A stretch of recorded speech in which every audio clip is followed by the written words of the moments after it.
हिमाचल में प्रियंका गांधी ने खुद संभाली कमान, ऐसे बचाई सुक्खू सरकार। हिमाचल प्रदेश में कांग्रेस के सामने गहराते राजनीतिक संकट को टालने में महासचिव प्रियंका गांधी ने बड़ी भूमिका निभाई। सुक्खू सरकार को बचाने के लिए प्रियंका गांधी ने खुद कमान संभाली और सीधे वीरभद्र परिवार से बात की। प्रियंका लगातार पर्यवेक्षकों के संपर्क में भी रहीं और तय किया कि सरकार पर किसी भी तरह से कोई संकट नहीं आना चाहिए। हिमाचल प्रदेश की कांग्रेस सरकार का संकट फिलहाल टलता नजर आ रहा है।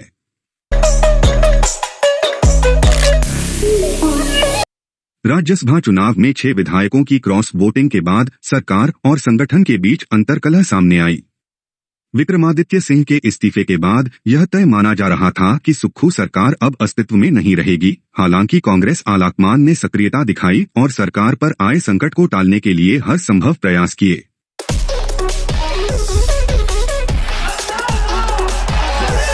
किसी भी कीमत पर सरकार बचाने की कोशिश कर रहे हैं।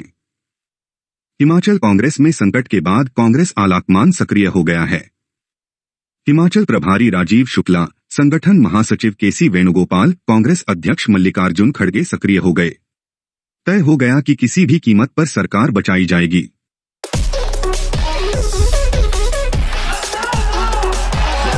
आलाकमान ने यह भी तय किया कि अगर सरकार बचाने के लिए सीएम बदलना पड़े तो बदला जाए। मल्लिकार्जुन खड़गे ने राहुल गांधी से बात की और इसे मंजूरी दे दी। इस बीच प्रियंका गांधी सक्रिय हो गईं और उन्होंने खड़गे से बात की और यह सुनिश्चित करने की कमान संभाली कि बागी विधायकों का समूह किसी भी तरह से वीरभद्र परिवार से जुड़ा न हो।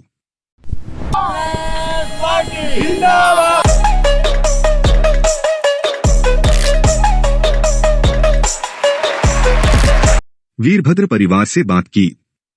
कांग्रेस सूत्रों के मुताबिक प्रियंका गांधी ने विक्रमादित्य और प्रतिभा सिंह से फोन पर बात की और पुराने रिश्तों का हवाला देते हुए समझाया कि अगर आप मुख्यमंत्री से नाराज हैं तो अपनी लड़ाई लड़े, अपनी बात रखें। आपकी बातें सुनी जाएंगी, समस्या का समाधान हो जाएगा। बस पार्टी छोड़ने या सरकार गिराने की न सोचें, क्योंकि विक्रमादित्य ही हिमाचल में कांग्रेस का भविष्य है।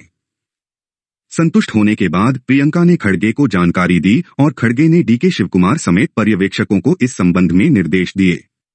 इस बीच प्रियंका प्रभारी राजीव शुक्ला से लगातार संपर्क में रहीं, हालात की जानकारी लेती रहीं और जरूरत पड़ने पर निर्देश देती रहीं। वीरभद्र परिवार से बात की। कांग्रेस सूत्रों के मुताबिक प्रियंका गांधी ने विक्रमादित्य और प्रतिभा सिंह से फोन पर बात की और पुराने रिश्तों का हवाला देते हुए समझाया कि अगर आप मुख्यमंत्री से नाराज हैं तो अपनी लड़ाई लड़े, अपनी बात रखें। आपकी बातें सुनी जाएंगी, समस्या का समाधान हो जाएगा। बस पार्टी छोड़ने या सरकार गिराने की न सोचें, क्योंकि विक्रमादित्य ही हिमाचल में कांग्रेस का भविष्य है। संतुष्ट होने के बाद प्रियंका ने खड़गे को जानकारी दी और खड़गे ने डीके शिवकुमार समेत पर्यवेक्षकों को इस संबंध में निर्देश दिए। इस बीच प्रियंका प्रभारी राजीव शुक्ला से लगातार संपर्क में रहीं, हालात की जानकारी लेती रहीं और जरूरत पड़ने पर निर्देश देती रहीं। वीरभद्र परिवार सुक्खू को हटाने पर अड़ा हुआ था। वीरभद्र परिवार सुक्खू को सीएम पद से हटाने पर अड़ा हुआ था। ऐसे में प्रियंका ने उन्हें समझाया कि तुरंत सीएम बदलने से अच्छा संदेश नहीं जाएगा, कांग्रेस बैकफुट पर नजर आएगी। इसलिए फिलहाल विक्रमादित्य को खुली छूट दी जाएगी और सरकार और संगठन के बीच एक समन्वय समिति बनाई जाएगी। सुक्खू को जरूर अपने साथ ले जाएंगे। प्रियंका ने आश्वासन दिया कि फिलहाल सुक्खू को सीएम बने रहने दें, यह पार्टी की छवि के लिए जरूरी है। उन्होंने यह भी आश्वासन दिया कि अगले कुछ दिनों में परिस्थितियों में बदलाव आएगा।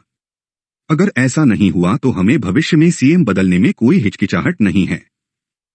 वीरभद्र परिवार की सौदेबाजी की शक्ति घटी। राज्यसभा में क्रॉस वोटिंग और बजट में विधायकों का समर्थन नहीं करने के आधार पर स्पीकर ने 6 विधायकों की सदस्यता रद्द कर दी। दरअसल राज्यसभा की वोटिंग में व्हिप जारी नहीं किया जाता, इसलिए सिर्फ उसके आधार पर सदस्यता रद्द करना अदालत में टिक नहीं पाता। लेकिन इस कदम से वीरभद्र परिवार की सौदेबाजी की ताकत कम हो गई।